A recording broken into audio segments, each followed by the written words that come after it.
I need is an all mute, like a mute group button that I don't have yet. And I also need producers and stuff. Don't have those either. But, you know, like I can hope someday. There we are. See, welcome in. I have this dream that someday, I get it here. Wait, hold on one second. This? That's better. Hi. And there we both are. Hi, welcome in. Hi, everybody. Brandon Reisdorf. That was his song, Elephant in the Room, which is wonderful. I suggest if you haven't heard it that you get some tissues. Welcome in. This is the stream to no one, which hopefully you're someone. And Brandon has witnessed the craziness of me, like trying to put it together at the last second, and it's all calm for a little while, and then all of a sudden there's this. All of a sudden I realized that the speaker was on in the other room with like 30 seconds before we're supposed to start. I'm like, oh God, and I have to take my guitar off and run in the other room, and then unmute this and mute that, and it's one thing after another. But once again, the executive producer didn't show up, the engineer didn't show up, stage manager didn't show up. None of these people. Year and a half. You'd think somebody would show up one of these days. Nobody yet. So I keep hoping. But welcome. Welcome. So this is the stream to no one, which as you can see, sometimes there's someone. Oh look, there we are. We're over there. There's a few folks. There we go. That's what we needed. That. Okay, so today Brandon was kind enough to come in and record before we went on the air. It's not air. It's streamed before we streamed. I think Underground. I think that's the right term. Streamed. He did a fiddle part for this song that is now complete for me, which is called "Spun Around," and I'm going to do a version of. And I've been having guests in to discuss songwriting. And the first time that we met, which I don't expect you to remember. Oh, I remember. Do you? Oh yeah. Well, it was at Preservation. Yeah, of course. And you were there. With you. Right, you did. Right, which I was like. I got a good memory. I believe it. I was like, boy, this guy can really play, and you were there discussing. You were giving Aaron Kelly, our favorite postman, who delivers the dumb joke of the day. He calls it the joke of the day. Dumb, we think it's dumb, but anyways, you were giving him a hard time because you had a songwriters group that you were maybe doing at the time. It was about 8 months ago. Still going on. Still going on. All right. Yeah. So like, which I was like, well, that's cool. I like that's cool. So like, tell me a little about that. So like. Yeah. So it's Gregory Moreland. I don't know if he's out there, but I saw him today actually, which was funny. I met with him earlier. He got together a bunch of Fox Valley songwriters, and we get a prompt, and everybody writes a song to the prompt. You got about a month to do it, give or take a month, if we cancel. But then you get together and we just meet up for about an hour, and everybody just plays their song, and we get to appreciate it. But you know, people take it seriously, which is the cool part. You know, you can do some songwriter groups, and people will just kind of phone it in or write something like write a throwaway song for the prompt, and with no intention of ever playing it again. I think we've had at least probably 10 songs that get played at shows now among the songwriters, and a couple are going to get on records. And well, there was one that's pretty cool. I think was there one? Correct me if I'm wrong. Was there one that you had to add? You added Italian for it? Was that part of that? Yeah, that wasn't part of the prompt, but I did in fact. Yeah, I did write some Italian. So the different pieces of different stories. Well, the prompt for that one was you had to write a song about quitting your job. Okay. Yeah, and I did that, and I used Bella Ciao at the end of it. Yeah. Okay. Well, it was interesting because it was so interesting because you told the story of what the assignment was. Then you played the song, and in my brain, I was like, wow, I don't know if I could I don't know if I could write under pressure like that. But the pressure's the good part. The exercise, right? The exercise of it. And there's really not that much pressure. Everybody's very nice. Well, right, but and some of the songs, are not finished when we get there. The last couple I've had a hard time with, so I'm struggling with those, but they're coming. I think, but that's the cool thing I imagine is it's the okay. How trying to do something a little different, or not just do the same thing every time, and then take a different part of your brain and take this thing, and I don't know. It's I think that's a great thing. It is. And the prompts are. I've never been a prompt writer, and this whole thing we've done we've done 6 or 7 now, and I found. Can you give me 1 or 2 examples of a prompt that you're describing? I'll even play one of the songs probably tonight, but the first prompt we did was that you had to have a made up word in the chorus. Oh right, okay. Which was a difficult one. The second prompt was a little more abstract. I think it was. Clever road signs was the prompt, and you can make with that, make whatever you want out of that. I don't remember. I remember hearing the first one, but I don't remember hearing that one. Was that the one with the end up on the trailer? Yeah. Okay, so I did hear that song. You did hear the tow truck. Okay, yeah, I know that song. Then there was a Quit Your Job song, and then there was a difficult one that I actually didn't write a song for. I had a hard time with it, but it was the Parallel Parking Blues, and. Some good songs came out of that, I guess, but I had a hard time. And then there was a song about your favorite pet. I unfortunately had very bad allergies growing up, so I started writing a song about my sister's dog, and I still haven't finished it, but I'm sure I'll finish it at some point. And then the most recent one was The Longest Love Story You Know. So that's the one that's in progress. So that's for those people who are wondering what you meant by prompts, so now they would understand. Yeah. So that's cool. So, but it's really, I will say, it's very interesting to see, when you got 8 or 10, 5 to 10 songwriters, and everybody shows up with their songs. It's just you got everything coming from every direction, and so you kind of can see. You see into other people's process a little bit just by heering their song, because you've struggled. Yeah, you've struggled with this prompt for about a month, and then you get there and you're like, oh, I kind of like that angle that person took. I didn't think about that. But it will help you.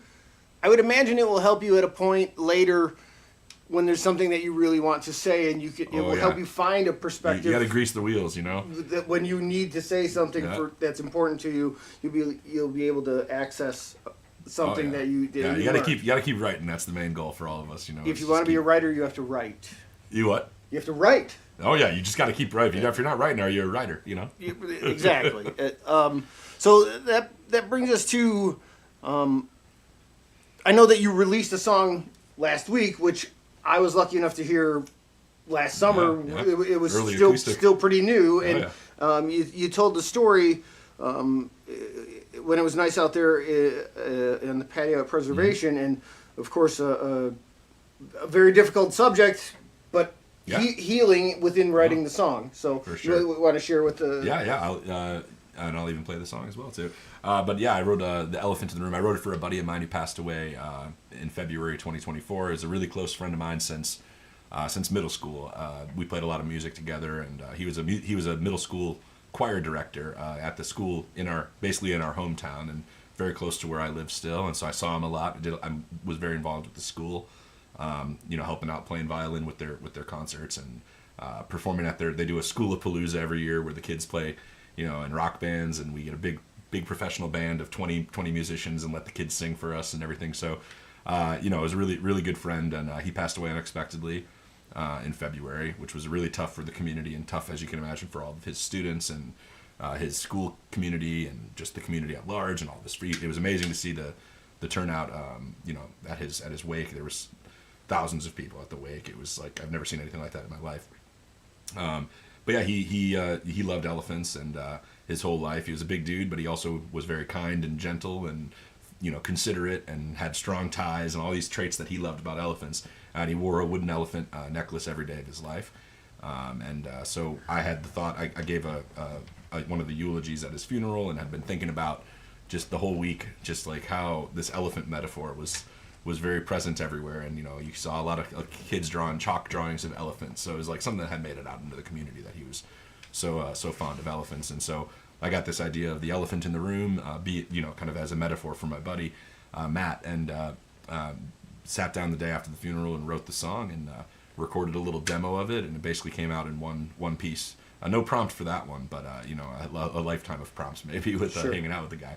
And yeah, so the song came together. I posted a demo of it shortly after, just as my way of kind of processing the loss and hopefully helping some others that were all, big community was processing the loss, and it resonated with some people. And then I had a goal of getting the song together and recording it, and he was either going to release it on his birthday or at least within the first year, just honestly as a way of me navigating the process. And so it turned into a huge arrangement. I ended up getting full orchestra arrangement on the song, including about 70 of his former students singing at the end there. Which, at the beginning, I played the last minute or so of the song, which you heard the students and the big finish, which is an amazing song. Yeah, you did an amazing job. No, it came out great. I think everybody who was involved is real happy with how it came out, and excited.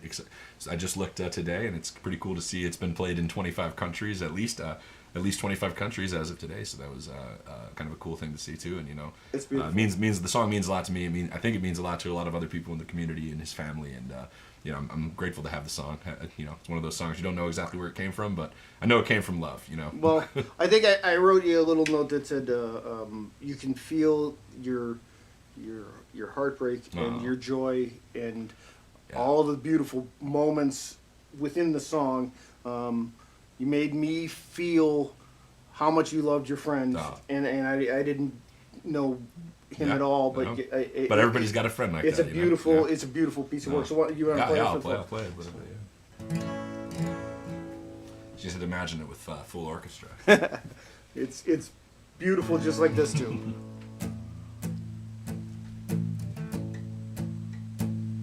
In the plains of Serengeti, where the rain did kiss the earth, from a journey all but over, there's a footprint in the dirt.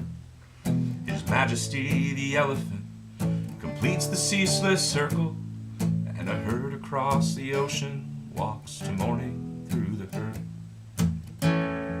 In a plain old music classroom, there's a harmony in endings, a thread pulled through creation like a bow across the strings.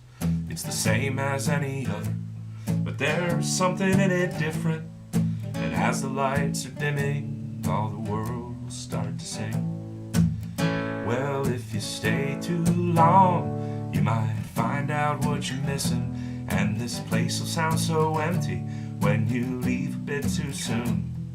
The gentle giant lingers in the weight of time and memory, but everyone feels lighter when we talk about the elephant in the room.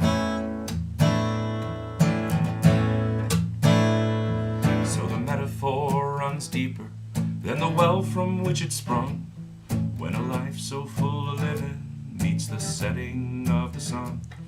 For the humble kind connected and the gentle strong, it's true, in the endings are beginnings when there's living left to do.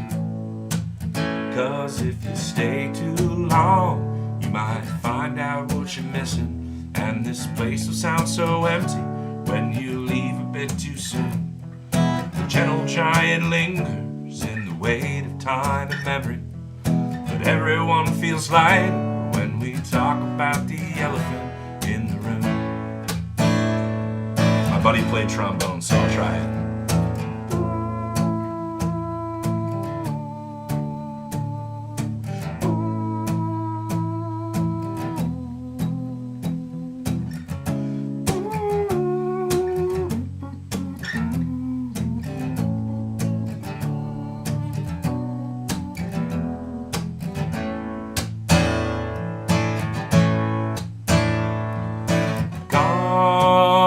But not forgotten in the hearts that carry you.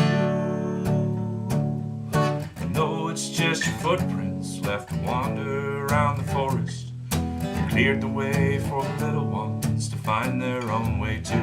And if you stay too long, you might find out what you're missing, and this place will sound so empty when you leave a bit too soon. The gentle giant lingers in the weight of time and memory, but everyone feels lighter when we talk about the elephant And if you stay too long, you might find out what you're missing. And this place will sound so empty when you leave a bit too soon. The gentle giant lingers in the weight of time and memory. But everyone feels light when we talk about the elephant. And our friends will all be tight when we laugh about the elephant. And things will just seem right when we sing about the elephant. We can make the whole world brighter if we try to be the elephant in the room.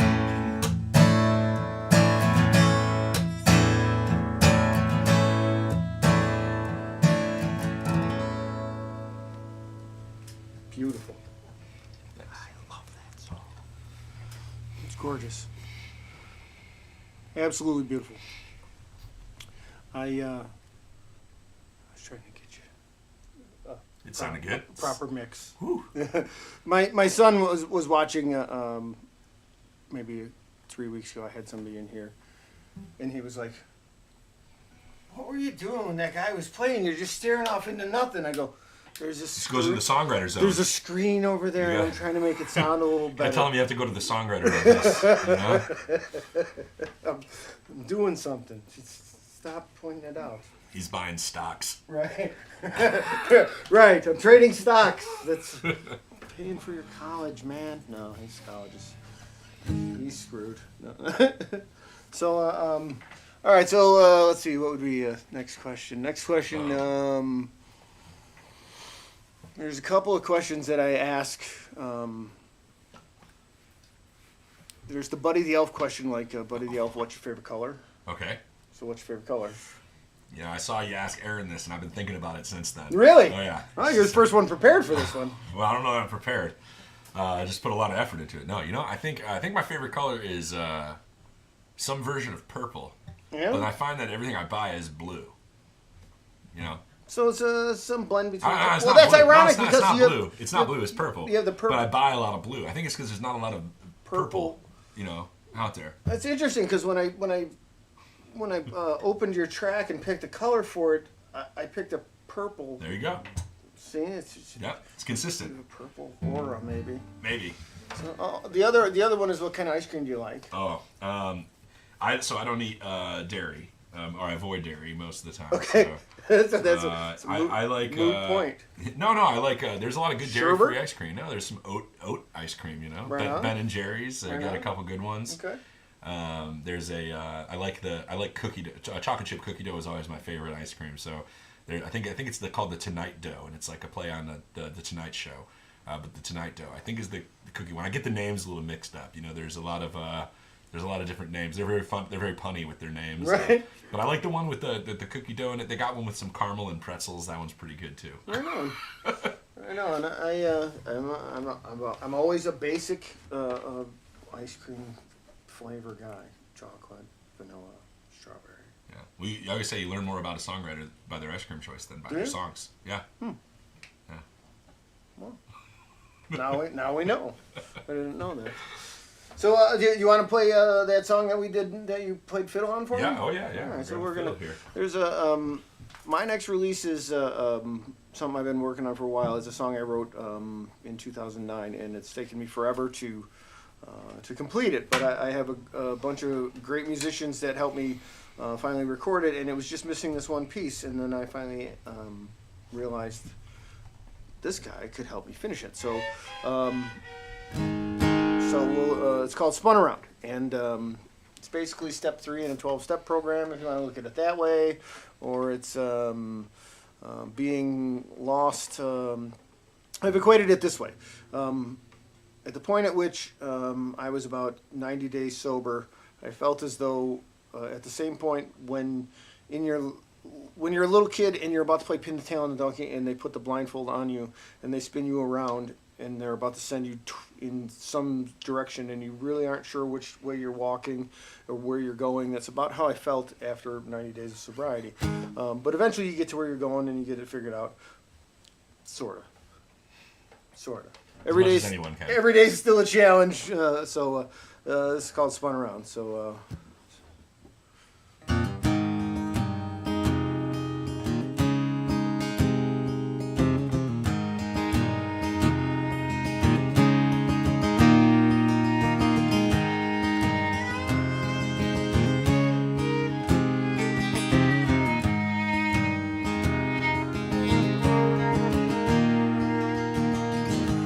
do I go? What am I supposed to do now?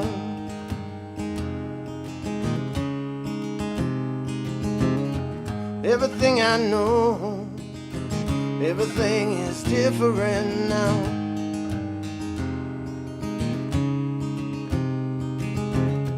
Someone please explain, someone please explain to me how.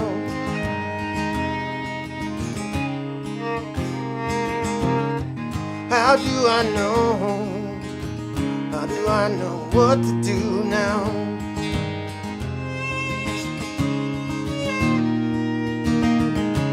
You are supposed to show me everything I need to know, and you are supposed to lead me where it is I'm supposed to go. And thought I knew before, but then I found myself all spun around. Sit alone here in silence, I listen for a sound.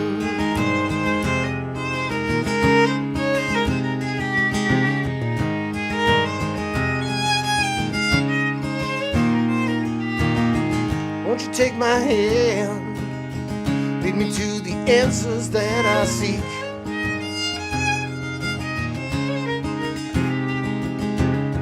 Show me what's in store, won't you let me take a little peek?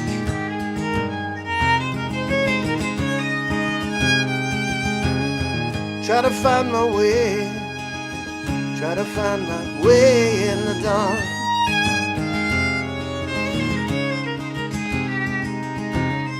Please make it bright, please grow the light created from this spark.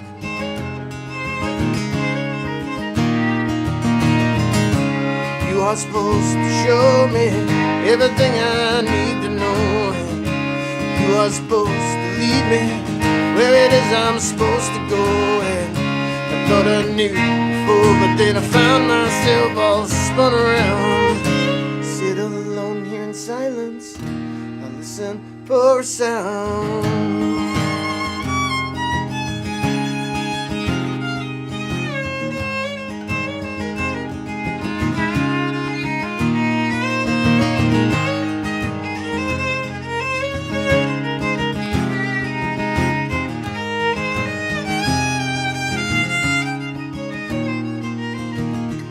I'll sit and wait, anticipate illumination.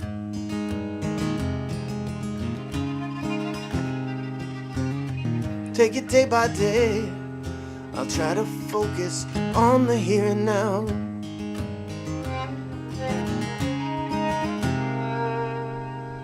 Think I'll write a song, I'll write a song to pass the time.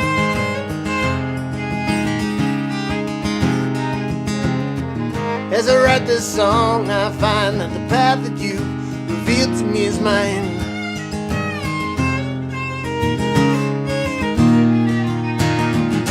I think you finally showed me everything I need to know, and I think you finally led me where it is I'm supposed to go. And I thought I knew before, but then I found myself all spun around. Sat alone here in silence, and then you made this sound.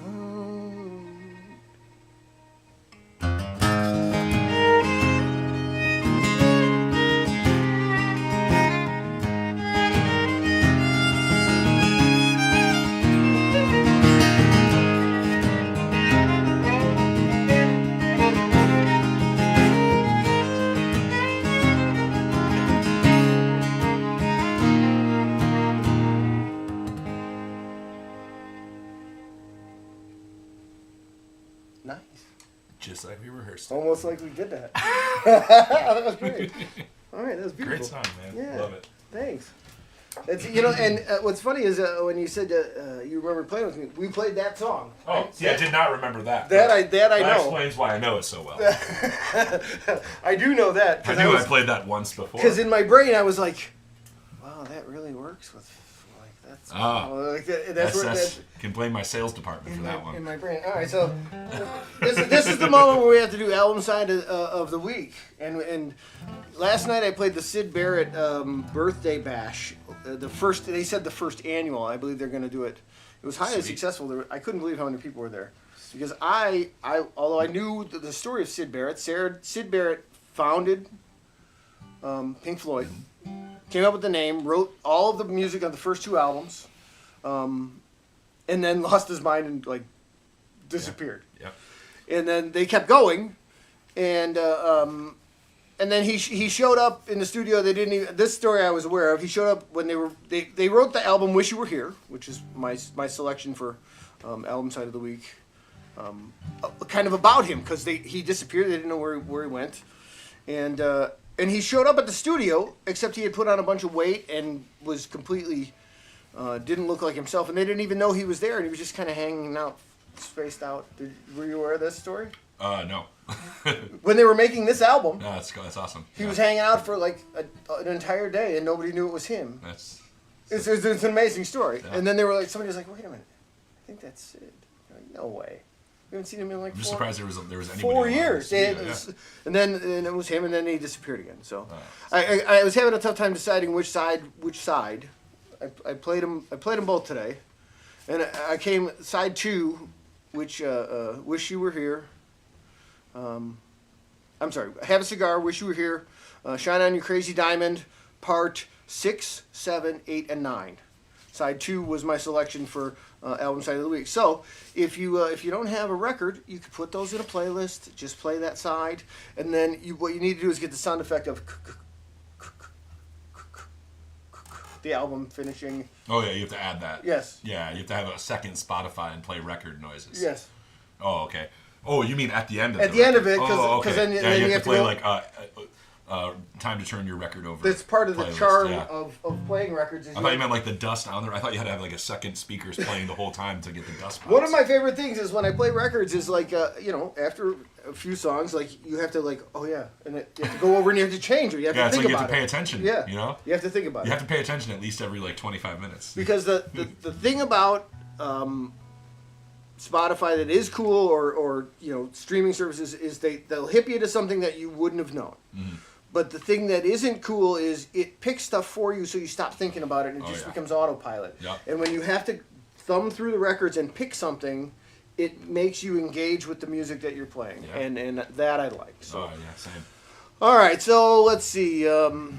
My big serious question before your last song is always what is your why? Why? And I sometimes space out asking this question, but it is the point of having songwriters in here to talk about songwriting.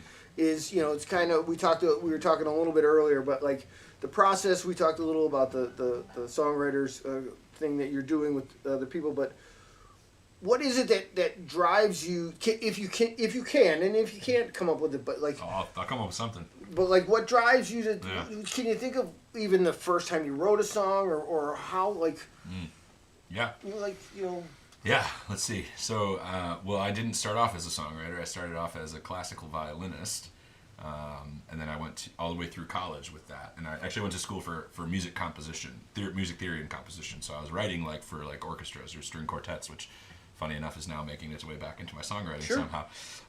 But I was writing a lot of classical music, or modern classical, so like avant-garde, aleatoric. Atonal stuff. I don't know what that word means. Just it's effect like modern music. Okay. Like, aleatoric as in like it's just kind of like gestures happening, like little like you might have like a. Okay. I'm not afraid to say. No. If I don't know what a word means, I will say I don't know what that means because I would like to know. So for your next record of the week, you got to put on John Cage 433. Okay. Who you'll have to send me that because I won't remember, but yes, okay. Okay. Well, I'll send it to you. Okay. It's easy to find. I'll look for it in a quiet room. So no, I was doing a lot of that stuff, and then but then kind of in hindsight, I was also listening to a lot of like I wasn't listening to the kind of music that I was writing. I would always put on stuff like. I was really into Radiohead or Death Cab for Cutie or even earlier stuff like the Green Day or the Offspring or whatever was around, and I was listening to it and I always really paid attention to lyrics. So I really, really enjoyed lyrics, and I remember like so many of my friends and I have like sat in a driveway and listened to a CD and just like talk about it, all the lyrics constantly and like analyze the songs essentially, you know. And then in college I had another major of philosophy. So and in hindsight, what I've realized is I studied music theory, composition, and philosophy, and I basically made myself a songwriter degree that didn't exist, you know, because I think those two things come together very nicely for songwriting. And then what really hooked me though was getting hit by the train of John Prine by maybe my junior year of college, and I started listening to John Prine, and was just like completely floored by his ability to, you know, give me the chills with 3 chords. And classical music is notoriously like quite complicated, so I was like, man, you don't need it to be this complicated to like have an emotional song. It's about the emotion. It's about the connection. There's something else there other than just technical, complexity and stuff. So I did a big deep dive into like John Prine's catalog, and I got into like Chris Christopherson and Townes Van Zandt, and and I just kind of found this whole world that I didn't really know existed. And I wrote my first song with proper like what I would consider a complete song with a full, like, that I could play and play the chords and sing the lyrics when I was like after college. I wrote it like maybe a year or two after college, and I wrote it on an airplane. But I'd been trying. I remember I had like notebooks full of like sketches, and it's like we were talking about earlier. You have like you're your own worst critic sometimes, and so writing that first song was the first time I kind of gave myself permission to say I'm a songwriter. And once I was able to identify as a songwriter, then it was a lot easier for me to write a song. And you almost have to. I feel like you almost have to identify as a songwriter before you can write a song. You got to be a songwriter before you write a song, not after you write a song. And so I definitely now, to go back to your question of what's the why, it's something I think about a lot. But for me, I think a lot of it is like some combination of puzzles, like a puzzle solving. Like I think there's like a puzzle about a song where it's like every step of the way you have to have a inspiring enough idea of a song, and then you got to execute so many little steps correctly throughout the way that I kind of like the craftsmanship of it. And then I like the play aspect of it, just like in the sense of like, having fun, and like I like when I do a co-write session with somebody and we're like cracking, there's so many things that happen during a writing session that have nothing to do with the final song. You're just like laughing, you're just like, there's all these side conversations, and you get to know the other person, and then you have a little 2-minute memorial of that kind of at the end of it, and so the fun part of it is there for me for sure. And then obviously, it's meaningful when you do write songs that connect to people, and people maybe come up to you and say like, oh, that song meant a lot to me, or here's a story about me that resonated with your song, and then when you kind of see somebody else getting something out of it, you're like, all right, this means something. So, but really for me, I'd say that my best answer for why do I do it is because I don't know how not to do it. It's always on the mind. No matter what I'm doing, I'm always like, man, if I don't have a guitar, I don't have an instrument with me, if I'm not playing music, I'm probably thinking like, I'd rather be playing music. That's a great answer. My mic started making a funny noise, so I no worries, no worries. I don't know how not to do it is a really great answer, because there's been enough times over the course of my stretch of, I started doing some semblance of writing songs 40 years ago. It's a long time. And over the course of that period of time, I've quit. Like, I can't do this because the emotional. Sometimes it's exhausting. Sometimes it's fun, but sometimes it turns you inside out. Oh yeah. Turn around. Spun around. Right, and what it does to me personally at times just hurts so much that I had to set it down and just like, my life would be a lot easier if I just didn't do this. Oh, interesting. Like I have these skills that I could do all kinds of things. Why do I put myself through this? I just need to knock it off. Mm-hmm. I can't. No. It's impossible. It's funny you say that, because one of my complex, I think all songwriters have some kind of complex about their songwriting, but one of mine is that I write a song and I'm like, and a lot of times I'm very happy with the song, but then my brain just goes, I don't know if I'll ever be able to write a song again. And you know what? Every time I've been able to write a song. So that's what I have to remind myself every time is, I've done it before. Right. Right. I when you're, it's like you love this thing. Oh, this is great. I love this. And then you're like, I don't think. Right. Yes, I get that completely. So all right. So you got one more. Yeah, I'll give you a prompt song. This is a song I've been enjoying lately. But this one is from that songwriter group we were talking about earlier, and this was the one with the made-up word in the chorus, Okay. Which I'll save for the chorus. But it's called "The Worst Way We Can Go." Parentheses the Dino Song. It's about dinosaurs. We'll go from elephants to dinosaurs. So, 65 million years ago, it seemed a lot like any other Tuesday. They were doing it right, all them dinosaurs. But even some of the good things gotta end. It started with the shadows, and the creatures all stood still. A fireball came ripping from on high, and then 65 million years ago, no one ever saw another dinosaur again. Maybe we're just living through another dino apocalypse. Maybe we're no different, every era's bound to blow. It's enough to make you vomit, 'cause it's looking like a comet. Might not be the worst way we could go. Global war, or maybe global warming. But think about all the fun you had while it lasted. Now we're in store for the big encore when we go out the same way that everything in the past did. Maybe there's still time for revolution. Say we find a better way to go, and then we'd survive and keep the world alive. And maybe one day learn to live like humans again. Instead, we're living through another dino apocalypse. Guess we're no different, every era's bound to blow. It's enough to make you vomit, 'cause it's looking like a comet. Might not be the worst way we could go.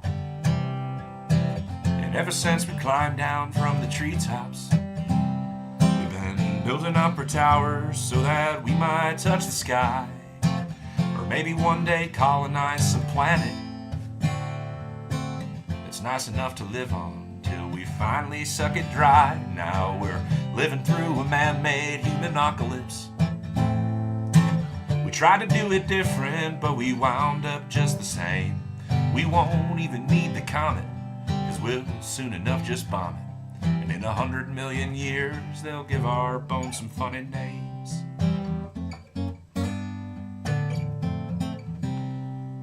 "65 million years of evolution, and I'm sitting on a Zoom call on a Tuesday.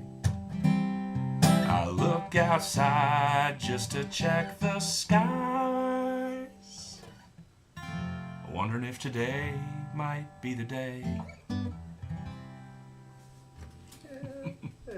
I like that one. I had a thought mid-song there that we are very close to sitting on a Zoom call on a Tuesday. Yeah. I was like, I couldn't quite find a YouTube live on a Tuesday at the moment, but... Well, there's enough, feels like a Zoom call. Right, there's enough, for people who, obviously... Yeah, you guys can't see it, but he has 37 monitors on the whole wall here. Right, and Yeah. still I'm having a microphone issue, which I'll have to figure out what that is, but you can see it. The show business. It's right. There's. We'll do it live.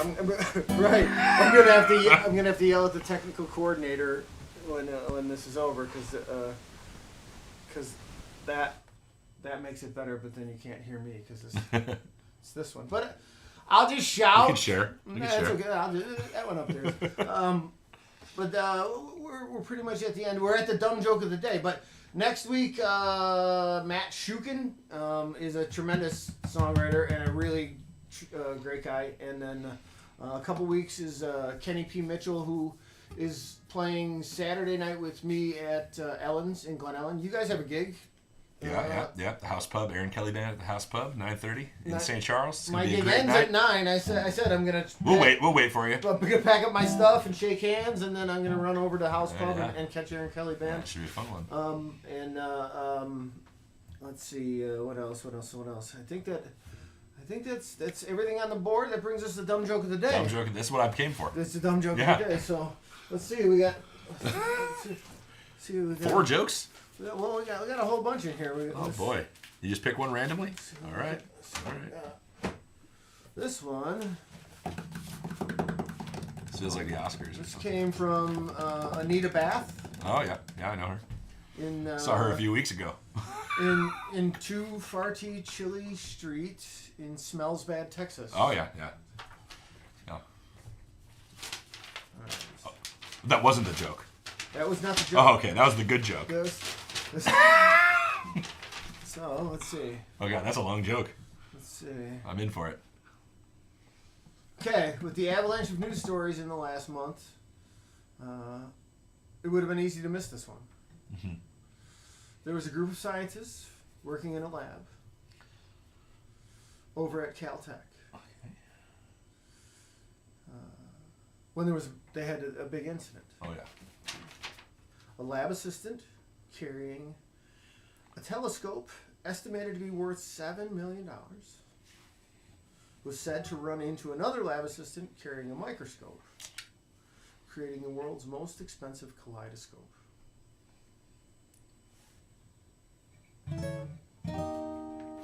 Normally I have the drum machine set up where I can give it the rim shot, but I know that it's not hooked up. So everybody imagined it though.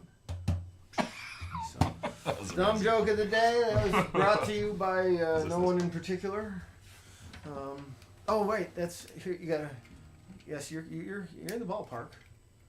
You just push. If you push like, there it is. That is. That's what you should do after the joke. Fred the Screaming Goat. I normally do. Yes. Oh. When there's nobody here, and I finish a song, I'll also push that. Because I'm just it's like applause. Right, I'm in here talking to myself. The crowd goes wild. Right. So I appreciate you being here. Oh, Thanks very thank much. you so much for having me. It's great. It's been a joy. Love the studio, and this was an awesome time. So thank you to anyone who was listening, and in the future, anyone who catches this in review, and look for Brandon's stuff. It's all over. Look for the song, and he has political songs for political people. Yeah. That was the good 2020 memory. record. Well, I quit smoking weed a long time ago, but it's sorry to hear that. Sometimes it was a necessity, really. We're all better off for it. Trust me. But I can't believe I remembered that. I really can't believe it. So and look for the Spun Around will be my next single, and it'll be out shortly because it's now, as of about 2 hours ago, it's tracked. It's tracked, yeah. So, all right. So thanks very much. And in the words of Ray Rayner, it is by. Oh wait, see, I do this. Damn it! We have to get to this one. We have to do that. Thank you. And then we go bye. Ooh, that's an out song.